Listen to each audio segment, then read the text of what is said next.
Quem é e qual é o patrimônio do empresário dono da CIMED que pretende se tornar, nas próximas horas, patrocinador do Palmeiras e também tem conversas avançadas para vestir a camisa do Cruzeiro? Vídeo de hoje do canal do Nicola vai tratar sobre esse tema e vai falar também sobre a semana extremamente importante do São Paulo em preparação para a final da Sul-Americana. Bora trazer as últimas do mercado. O Flamengo está de olho em uma joia do futebol do Boca, que está de saída do clube, enormes problemas fora do campo, enorme talento dentro das quatro linhas. Para completar, falo sobre Facundo Farias, meio atacante argentino pretendido por vários clubes brasileiros. Tem uma novidade importante envolvendo o seu futuro. Conto também sobre o Corinthians e aquela dívida com o Will Dantas, além de uma série de outras novidades. Você não perde por esperar. Antes, deixa eu só me apresentar. Sou Jorge Nicola, jornalista esportivo e dono desse canal no YouTube que tem a missão de deixar você por dentro das últimas do mercado, bastidores, finanças e muito mais. Para não perder nada, deixa um like e se inscreve. Para se inscrever é fácil, é só ativar o sininho, apertar o botão vermelho e ativar o sininho, beleza?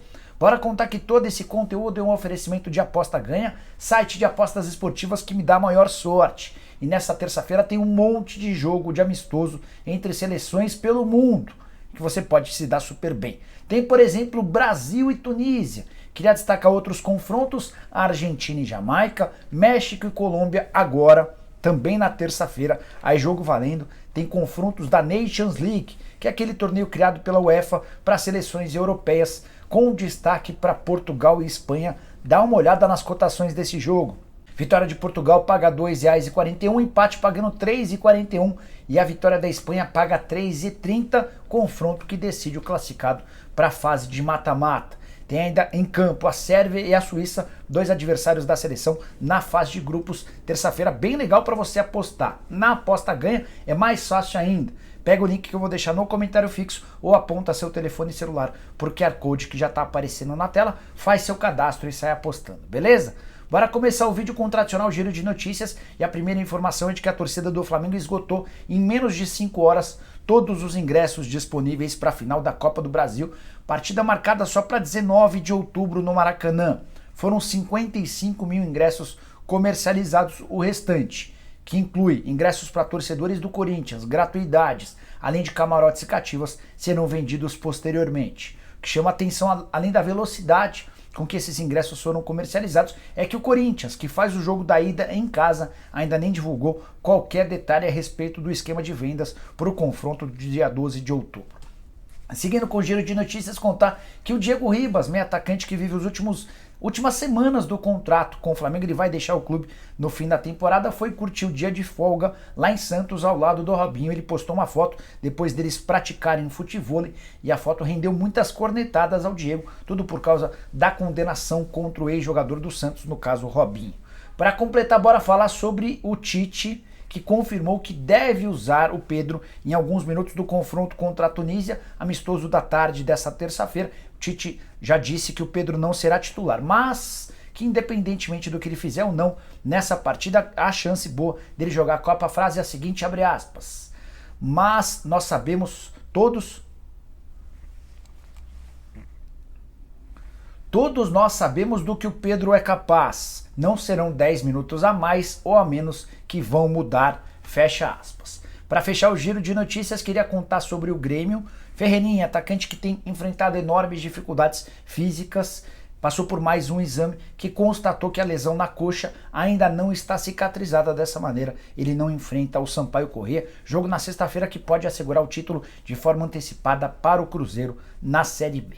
Quero falar agora sobre Marcelo Bielsa, alvo do Santos, do presidente Andrés Rueda. Vinha contando para vocês que a chance era mínima, para não dizer nenhuma. E agora veio a confirmação oficial. O treinador argentino de 67 anos de idade, considerado um dos mais importantes do mundo, disse que não vai aceitar a proposta do Santos. Detalhe, as partes nem começaram a falar sobre valores, ainda estavam no campo das ideias. O Bielsa entendeu que o projeto do Santos não era aquilo que ele imagina para ele. São vários os clubes interessados no exterior. Tem clube grande, tem clube de liga gigante e o Bielsa vai aguardar para tomar essa decisão, excluindo o Santos da jogada.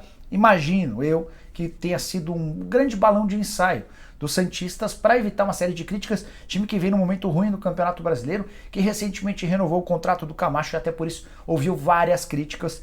Criou-se essa história do Bielsa, não é que criou, de fato houve um contato com ele, mas já se sabia que a chance era muito pequena. De qualquer forma, isso acabou gerando expectativa do torcedor santista, que pelo menos por alguns dias deixou a diretoria livre de críticas. Agora as críticas vão voltar com tudo, especialmente se o Santos continuar demorando para buscar um técnico. Quem você contrataria para treinar o Peixe? Use o espaço para comentários e deixe a sua opinião. Só para lembrar que o Rueda, desde que assumiu a presidência do Santos, em janeiro do ano passado, já teve 6 treinadores e 5 diretores executivos de futebol diferentes. Bora falar sobre o Flamengo com uma notícia que vem da Argentina. A TNT Sports, lá da Argentina, assegura que o Flamengo monitora a possibilidade da contratação de Agustín Almendra. Já ouviu falar? Volante de 22 anos de idade, argentino, revelado nas categorias de base do Boca, com passagem por todas as seleções de base da Argentina. O moleque é tratado dentro de campo como um fenômeno. Joga como um camisa 8, muita capacidade física para recompor, para marcar e para desarmar, mas também muita qualidade com a bola nos pés. E já foram várias as confusões armadas por ele fora do campo, a ponto de o Boca Juniors ter decidido deixar de utilizar um enorme talento. Ele não joga desde fevereiro.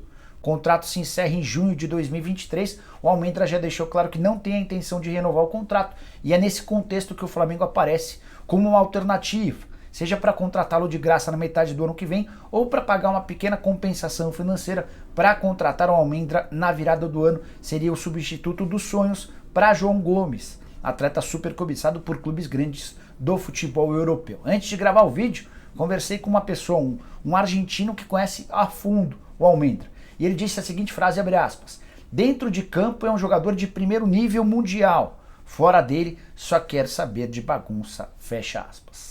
Será que vale a pena correr o risco de levá-lo para o Rio de Janeiro, imaginando que ele possa mudar? O que você faria? Use espaço para comentários, também quero saber a sua opinião sobre esse tema, beleza? Seguindo com o giro de notícias, conta uma novidade importante sobre Facundo Farias. Antes, só apresentar esse atleta para você. É um meio atacante, só 20 anos de idade, uma das maiores promessas do futebol argentino quando a gente fala em camisa 10. Ele veste a camisa do Colón, ou vestia, né? Porque acaba de passar por um problema muito sério no joelho.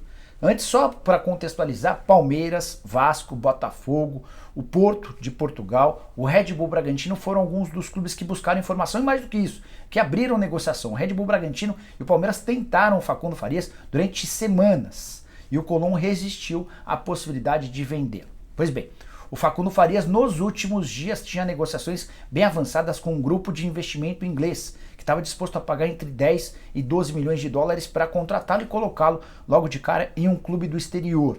Só que em meio às tratativas, em um jogo recente do campeonato argentino contra o Talleres, ele sentiu um problema no joelho e vai precisar passar por uma cirurgia que vai tirá-lo do campo de 6 a 8 meses. Contrato até 2025, dezembro de 25, está completamente descartada a possibilidade de o Facundo Farias sair do Colón de graça, e também está praticamente descartada a chance de os clubes brasileiros tentarem sua contratação. Atleta que só volta a jogar na metade do primeiro semestre do ano que vem. Deixa de ser uma alternativa interessante. Jogador de muito talento. Quem assistiu ficou bastante encantado.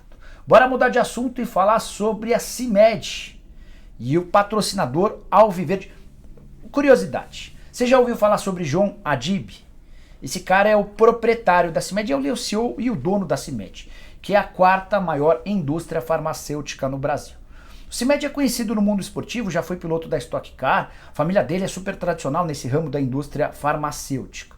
Ele tem patrocínios em vários times, modalidades esportivas, e recentemente, até por conta da paixão dele pelo Palmeiras, começou-se a se especular a possibilidade dele virar patrocinador do Palmeiras. A tendência é que nessa terça-feira exista algum anúncio. E o próprio João Adib, usando suas redes sociais, fez uma série de insinuações sobre isso. A primeira das postagens dizia o seguinte: amanhã é dia de novidade aqui na CIMED. E ele posta essa mensagem abrindo um espaço para comentários para que as pessoas pudessem repercutir. E aí que as pessoas começam a mandar mensagens e ele vai dando as dicas. Por exemplo, ele fala que o assunto nessa terça-feira entra em campo. Então não é nada relacionado à parte da CIMED industrial ou qualquer coisa desse tipo. Depois perguntaram para ele se era algo ligado ao sangue amarelo. A CIMED é uma empresa que veste o amarelo. E aí o João responde que é amarelo, mas também tem o verde. Na sequência é perguntado sobre Leila. Enfim, ele vai dando todas as dicas de que Palmeiras e CIMED anunciam nessa terça-feira um contrato de patrocínio. Sigo tentando com várias fontes diferentes do Palmeiras antecipar esse anúncio. Vai patrocinar só o departamento de futebol feminino? Vai patrocinar o time masculino? Qual o valor dessa negociação? Quem sabe durante o programa do Nicola ou no vídeo de amanhã cedo a gente traz mais detalhes. Mas, antes de mudar de assunto, eu queria contar um pouquinho sobre o João Adib, empresário brasileiro, paulista, dono de uma família, ou pertencente a uma família de bastante dinheiro. Hoje, o Adib tem um patrimônio estipulado de 100 bilhões de reais. Para ser bem preciso, o patrimônio estimado é de 96,8 bilhões de reais. Por isso que eu aproximei e falei quase 100 bilhões de reais. É alguém com muito dinheiro, cujo patrocínio para a camisa de qualquer time de futebol no Brasil não seria um problema.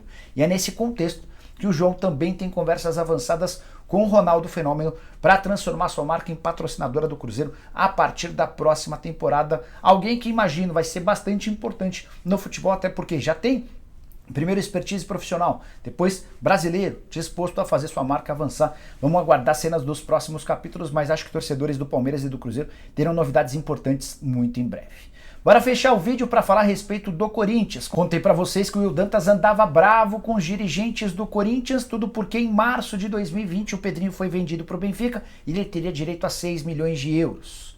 Pela relação que tinha com o Andrés e pela dificuldade do Corinthians, o Will topou emprestar esse dinheiro com a promessa de que a grana seria devolvida um pouquinho mais para frente. O tempo passou, o Pedrinho já foi vendido para o Shakhtar Donetsk, já foi emprestado ao Atlético Mineiro e nada da grana cai. O Will Dantas procurou os dirigentes do Corinthians para cobrar prazos, os prazos foram dados e não foram cumpridos. Até por isso ele cogitava levar o caso à justiça e em vez de 6 milhões de euros, o Corinthians seria obrigado a pagar 8 milhões de euros. 1 milhão de euros de multa prevista no contrato e mais 1 milhão de euros de juros. Trazendo para a nossa moeda, o que hoje equivale a 6 milhões de euros ou mais ou menos 31 milhões de reais, pularia para 41 milhões e 400 mil. Corinthians, depois da minha divulgação, procurou o Will Dantas para avisá-lo que assim que tivesse uma definição em relação à Copa do Brasil, passando para a final, resolveria a maior parte dessa dívida. Isso porque você sabe, o vice-campeão tem direito a 25 milhões de prêmio da CBF, o campeão leva 60 milhões de reais. Pois bem, antes de gravar esse vídeo, consultei uma parte envolvida nessas negociações e ouvi que até agora o Will Dantas não recebeu dinheiro. O Corinthians justifica que até agora não recebeu qualquer centavo do pagamento pela classificação, até porque não há uma definição se ele vai ser campeão ou vice.